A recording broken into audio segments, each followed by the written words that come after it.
আজকে ঈদ পুনর্মিলনী এবং আমার পক্ষ থেকে জনগণকে সম্বর্ধনা দেওয়া, এটাই গণসম্বর্ধনা। এই আয়োজনের সম্মানিত সভাপতি, মঞ্চে বসা নেতৃবৃন্দ, এলাকার সুধীজন, আমার সামনে উপবিষ্ট পীরের বাগের আপামর জনগণ, মা এবং বোনেরা, সাংবাদিক বন্ধুগণ এবং শিশু বন্ধুরা, আপনারা সবাই কেমন আছেন? আলহামদুলিল্লাহ রাব্বিল আলামিন ওয়াসসালাতু ওয়াসসালামু আলা রাসূলিহিল কারীম ওয়া আলা আলিহি ওয়া সাহবিহি ওয়া আহলি বাইতি আজমাইন। আমি মহান আল্লাহ রাব্বুল আলামিনের প্রশংসা এবং শুকরিয়া আদায় করছি, যিনি আমাকে আপনাদের ভালোবাসা, আপনাদের সমর্থন, আপনাদের ভোটে এই এলাকার জনপ্রতিনিধি হওয়ার তৌফিক এনায়েত করেছেন। আলহামদুলিল্লাহ, আমি কৃতজ্ঞতা জানাই। আজকে যারা ভালোবাসা নিয়ে আমাকে ভালোবাসা দিয়ে এখানে বরণ করে নিয়েছেন, মহান আল্লাহর দরবারে দোয়া করি আল্লাহ তার ভালোবাসার পাত্র হিসেবে আপনাদেরকে বরণ করে নিন। আমি এখানে দাঁড়াবার আগে আপনাদের হয়ে আপনাদের ভাই বেশ কিছু যৌক্তিক দাবি এখানে উপস্থাপন করেছেন। কার্যত এগুলা দাবি নয়, জনগণের সাফারি, কষ্ট, ভোগান্তি, যা বছর নয় বছরের পর বছর ধরে চলে আসছে। প্রত্যেকটি কথাই সঙ্গত, প্রত্যেকটি দাবি সঙ্গত। নির্বাচনের আগে আমি নিজেই কথাগুলো বলেছি। হ্যাঁ, আল্লাহ তাআলার ইচ্ছায় আমরা সরকার গঠনের সুযোগ পেলে তখন সরকারের সমস্ত সামর্থ্য কাজে লাগিয়ে আমি চেষ্টা করতে পারতাম। এখন সেই সুযোগটা আমার হাতে না থাকলেও আমি আমার দায়িত্ব অস্বীকার করতে পারি না। এখন আমার দায়িত্ব হবে আপনাদের পাশে থেকে এই সমস্যাগুলোর সমাধানের জন্য সর্বাত্মক চেষ্টা চালানো, এবং আমি বিশ্বাস করি এই প্রয়াসে আপনারাও আমার সাথে থাকবেন ইনশাআল্লাহ। আমি আপনাদেরই একজন, আমি বাইরের কেউ নই। এখন থেকে এই বৃহত্তর 15 আসন পরিবারের আমি একজন সদস্য।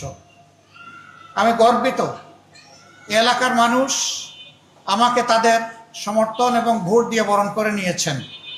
আমি আবারও শুকরিয়া এবং কৃতজ্ঞতা আদায় করি। আমি আপনাদেরকে সাক্ষী রেখে, মহান আল্লাহকে সাক্ষী রেখে বলতে চাই, 12 ফেব্রুয়ারির নির্বাচনে যারা আমাকে ভোট দিয়েছেন এবং যারা আমাকে ভোট দেন নাই, তারা সকলেই আমার ভাই এবং বোন।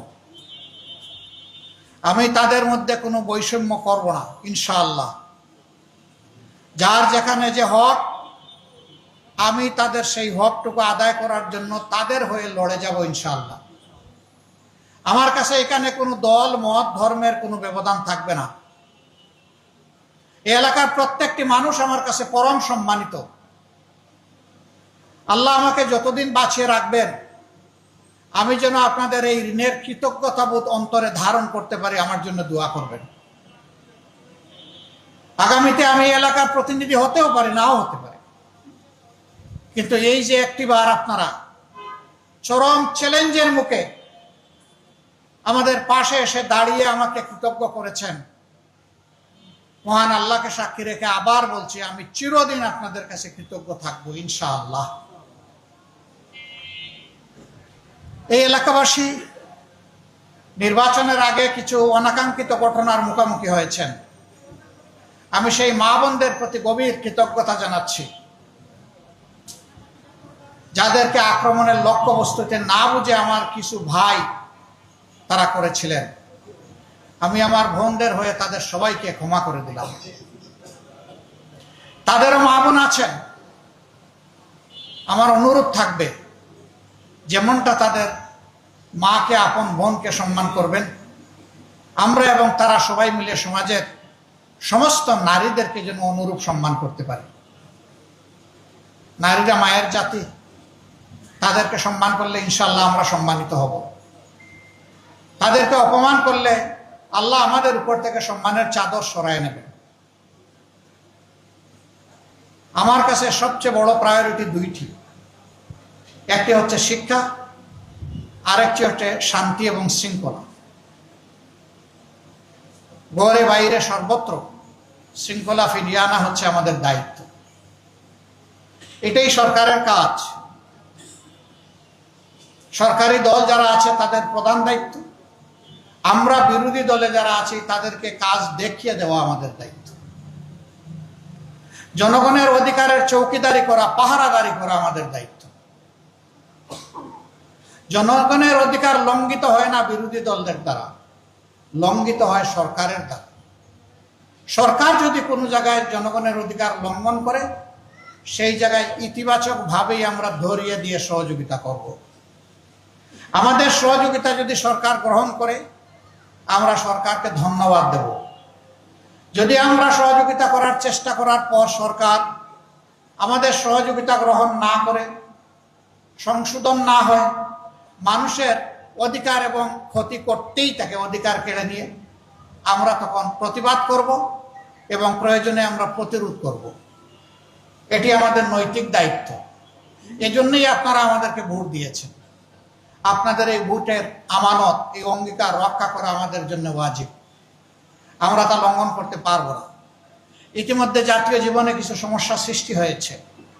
যে জুলাই আজকের এই পরিবেশ আমাদেরকে দিল, যেই জুলাই 2026 সালের 12 ফেব্রুয়ারির নির্বাচন এনে দিল, সেই জুলাই একসাথে দুটো নির্বাচন দিয়েছিল। একটি সংসদ নির্বাচন আর একটা গণভোটে নির্বাচন। দুই নির্বাচনে আপনারা আপনাদের মূল্যবান রায় প্রদান করেছেন। প্রথমটিতে যেমনভাবেই হোক একটি দল তারা সংখ্যাগরিষ্ঠতা অর্জন করেছেন এবং সংখ্যাগরিষ্ঠতা অর্জন করার পরে তারা সরকার গঠন করেছেন। এখানে তারা বলছেন তাদেরকে 51% মানুষ ভোট দিয়েছে, কিন্তু গণভোটে সংস্কারের পক্ষে সংবিধানের যে সমস্ত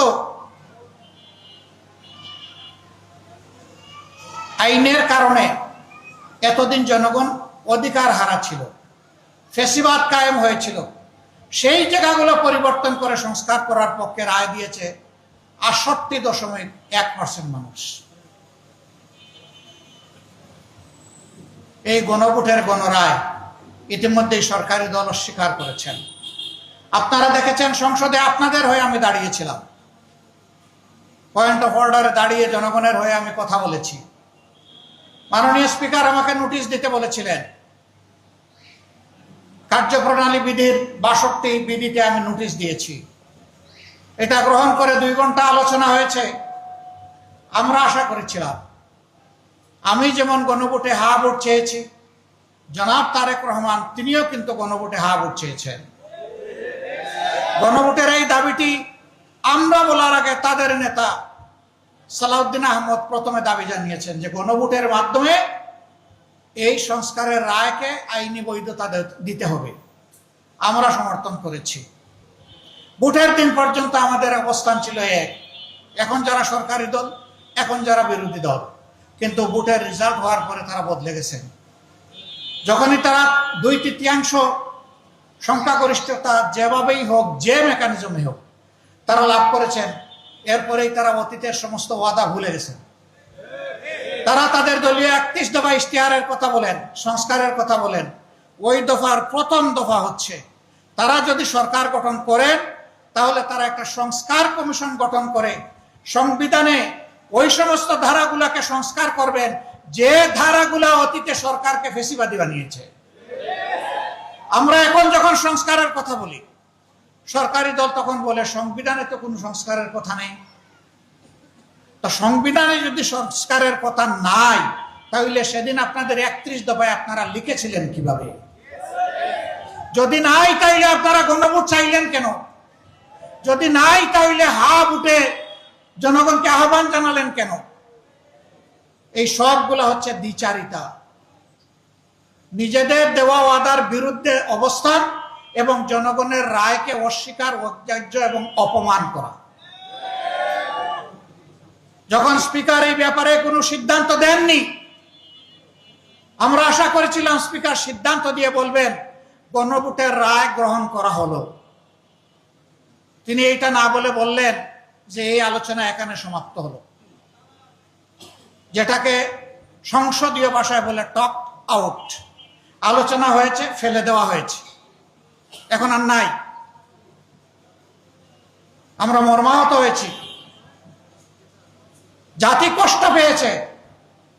আমরা তখন জাতিকে কথা দিয়েছি, যেমন ইলেকশনের আগে আপনাদেরকে বলেছিলাম আমরা নির্বাচিত হয়ে সরকার গঠন করলে, আমরা বিজয়ী হলে আপনারা গণভোটে যে রায় দিবেন সেটা আমরা বাস্তবায়ন করব। আমরা যেহেতু সরকার গঠন করতে পারিনি, যেহেতু সংসদের ভিতরে আমাদের কথাকে, জনীন কথাকে, ন্যায্য কথাকে আমলে নেওয়া হয়নি, সেই কারণে আমরা আবার জনগণের দাবির সাথে একাত্ম হয়ে জনগণের কাছে ফিরে এসেছি এবং সেই দাবি আদায়ের জন্য আজকে থেকে আমরা আন্দোলন শুরু করেছি। আপনারা দেখেছেন বায়তুল মুকাররম উত্তর গেটে আজকে এই দাবি আদায়ের জন্য আর এই দাবিকে অপমান করার জন্য, তার প্রতিবাদে এবং দাবি আদায়ের পক্ষে প্রথম কর্মসূচি বাস্তবায়িত হয়েছে। এটা আমাদের শেষ নয়, এখান থেকে শুরু। আমরা কথা দিচ্ছি, আমরা আস্থাশীল, ইনশাআল্লাহ আপনাদেরকে সাথে নিয়ে এই দাবি আমরা আদায় করেই ছাড়ব। আমাদের সামনে বিকল্প কোনো রাস্তা খোলা নেই। আমরা চাই না আবার ফ্যাসিবাদ আমার বাংলাদেশে কায়েম হোক। বাংলাদেশের একজন নাগরিকও চায় না বাংলাদেশে আবার ফ্যাসিবাদ ফিরে আসুক। সুতরাং আমাদের অবস্থান স্পষ্ট। আরেকটি বিষয়ে কথা বলতে হয়, ইরানের উপর ইসরায়েলের অবৈধ যুদ্ধ চাপিয়ে দেওয়ার ফল হিসাবে বিশ্ব একটা কঠিন পরিস্থিতির মুখোমুখি হয়েছে। বাংলাদেশ জ্বালানির সংকট তীব্র আকার ধারণ করেছে। আজকে মাননীয় প্রধানমন্ত্রী অফিস করতে গিয়েছেন তেজগাঁও প্রধানমন্ত্রীর কার্যালয়ে, যাওয়ার সময় নিশ্চয়ই তিনি দেখেছেন কিলোমিটারের পর কিলোমিটার একটা গাড়ির পিছনে আরেকটা গাড়ি, একটা মোটরসাইকেলের পাশে গেছে আরেকটা মোটরসাইকেল, হাজারো গাড়ি হাজারো মোটরসাইকেলের মিছিল তিনি দেখেছেন। মিছিলে মানুষ এগিয়ে যায়, আর তিনি যা দেখেছেন আমরা যা দেখি সবগুলা সেখানে স্থবির হয়ে আছে, ওই চাকাগুলো এখন আর ঘুরছে না। কোন কোন জায়গায় গাড়িতে তেল নাই, এখন মানুষ দিয়ে টেনে নেওয়া হচ্ছে। এক জায়গায় দেখলাম যে গরুর গাড়ি দিয়ে গাড়ি টানা হচ্ছে। অথচ আমরা যখন জাতীয় সংসদে এই বিষয়টা জানতে চেয়েছি এবং বলেছি যে এটা তো বর্তমান সরকারের সৃষ্ট কোনো সমস্যা নয়, এটা বিশ্বব্যাপী একটা সমস্যা, আমরাও এই সমস্যার নিরসনে অবদান রাখতে চাই। খোলামেলা আলোচনা করুন, সত্য কথা প্রকাশ করুন, সমস্যাগুলো তুলে ধরুন, আমরা সবাই মিলে সমাধান করব। না, তারা এটা শুনবেন না। তারা এমন ভাবে বিবৃতি দেন দাঁড়িয়ে, মনে হয় যেন বাংলাদেশ এখন তেলের উপরে ভাসছে। বাংলাদেশ ভাসছে না। কিছু লোক যারা বিভিন্ন যুগে এবং এখনো সরকারকে তেল মারে, তারাই আসলে তেলের সংকটটা দেখতে দিচ্ছে না। মনে রাখবেন, এই তেলে অনেকেই অতীতে পিছলে গিয়ে কোমর ভেঙেছে। আমরা চাই না আপনারা দেশকে নিয়ে কোনো বিপদে পড়েন, কারণ দেশের মানুষের কষ্ট আমাদের সবার কষ্ট। আমরা এটার আশু সমাধান চাই। আমরা চাই বহুদলীয় ডায়লগ হোক, বসেন, খোলা মনে বসেন, আমরা সবাই মিলে সহযোগিতা করব, রাস্তা সবাই মিলে বের করব। আশ্চর্য, এখন এই পরিস্থিতি উত্তরণের জন্য সবার আগে হাত দেওয়া হয়েছে আমাদের শিশুদের গায়ে। বলা হয়েছে 3 দিন স্কুল বন্ধ করে ঘরে বসে তারা ডিজিটাল শিক্ষা নেবে। 4th শ্রেণীর একটা ছাত্র জবাব দিয়েছে, আমাদের আর জবাব দেওয়ার দরকার নেই। ও বলেছে এনার্জি সেভ করতে গিয়ে আমরা একটা ক্লাসে 50 জন 60 জন বসে লেখাপড়া করি, একজন শিক্ষক থাকেন। এই লেখাপড়া করতে গিয়ে আমাদের মাথার উপর 4-5টা ফ্যান ঘুরে। এখন বলতেছেন বাসায় বসে শিক্ষা নেব, তো বাসা তো এক একজনের আলাদা, তাহলে 60 জনের মাথার উপরে 60টা ফ্যান ঘুরবে, তো এনার্জি সেভ করলেন কোথায় আপনারা? আপনারা উল্টা পথে চলতেছেন। সে বলেছে এমনিই শিশুরা ডিভাইসে আসক্ত হয়ে পড়েছে, এখন আবার ডিভাইসে আপনারা আসক্ত করার জন্য শিশুদেরকে ঘরে বন্দি করছে। এইটা আমাদের ভবিষ্যৎ প্রজন্মকে ধ্বংস করার সামিল। আমরা মেনে নেব না। একদিনের জন্য আমরা চাই না সবার আগে ডিজিটাল ক্লাস শুরু হয়ে যাক। হ্যাঁ, বাস্তবতার আলোকে কোনো তেল যদি পাওয়া না যায়, রাষ্ট্রের সব কিছু যদি অচল হয়ে যায়, সব শেষে সিদ্ধান্ত নিতে হবে শিক্ষার ব্যাপারে, এর আগে নয়। শিক্ষা জাতির মেরুদণ্ড, এই মেরুদণ্ড ভেঙে দেওয়া হয়েছে একবার করোনার সময়। কোন সুরত উঠে দাঁড়ানোর চেষ্টা করা হচ্ছে, আবার ভেঙে দিবেন, আমরা তা মানব না। এই জন্যে এখানে যারা উপস্থিত তাদের সকলেরই হয় কারো সন্তান, কারো নাতি নাতনি স্কুলে যান, আপনাদের সবাইকে সোচ্চার হতে হবে। আপনারা বলে দিবেন আমাদের শিশুদের উপরে প্রথমেই এই হাতিয়ার চালাবেন, আমরা তা হতে দেব না। সম্মানিত ভাই ও বন্ধুগণ, এই এলাকার যে দাবিগুলো আছে ইনশাল্লাহ আপনাদেরকে সাথে নিয়ে আমরা সমাধান করব। আমার উপর যেহেতু জাতীয় পর্যায়ের দায়িত্ব আছে, আপনাদের ভালোবাসা আগামী দিনেও পাবো। শুধু এই এলাকা নয়, বাংলাদেশের জন্য কি করতে পারি আমি সেই পরামর্শ এবং দোয়াও আপনাদের কাছ থেকে চাই। আমি সেদিন সংসদে দাঁড়িয়ে বলেছি, মাননীয় সরকারি দল, এই গদি চিরস্থায়ী কারোর জন্য নয়। আজকে যে জায়গায় আপনারা বসেছেন সে জায়গায় বসে অনেকে দীর্ঘদিন দেশ চালিয়েছেন, আজকে এই সংসদে তাদের একজনও নয়। আমি যে জায়গায় বসে আছি এই জায়গায় একদিন আপনারা বসেছিলেন, এখন আল্লাহ তাআলা আপনাদেরকে ওই জায়গায় নিয়ে গিয়েছেন। মনে রাখবেন, অতীতের সরকারি দল বিরোধী দল অনেকেই এখন সংসদে আসতে পারেনি। সুতরাং ভুলে যান কে সরকারি দল আর কে বিরোধী দল, বরঞ্চ সম্মান করুন জনগণকে, অধিকারের জন্য, অধিকার দেওয়ার জন্য চেষ্টা করুন, আল্লাহ সম্মানিত করবেন। আজান হয়ে গেছে, আপনাদেরকে আবারও শুকরিয়া, কৃতজ্ঞতা, ধন্যবাদ। দেখা হবে ইনশাআল্লাহ। অফিস চালু হলে আপনাদের দাওয়াত থাকলো এবং সংসদেও আপনাদের দাওয়াত থাকলো। যারা সংসদ অধিবেশন দেখতে চান ইনশাআল্লাহ তাদেরকে আমরা সুযোগ করে দেব। আল্লাহ হাফিজ। বাংলাদেশ জিন্দাবাদ। আসসালামু আলাইকুম ওয়া রাহমাতুল্লাহ।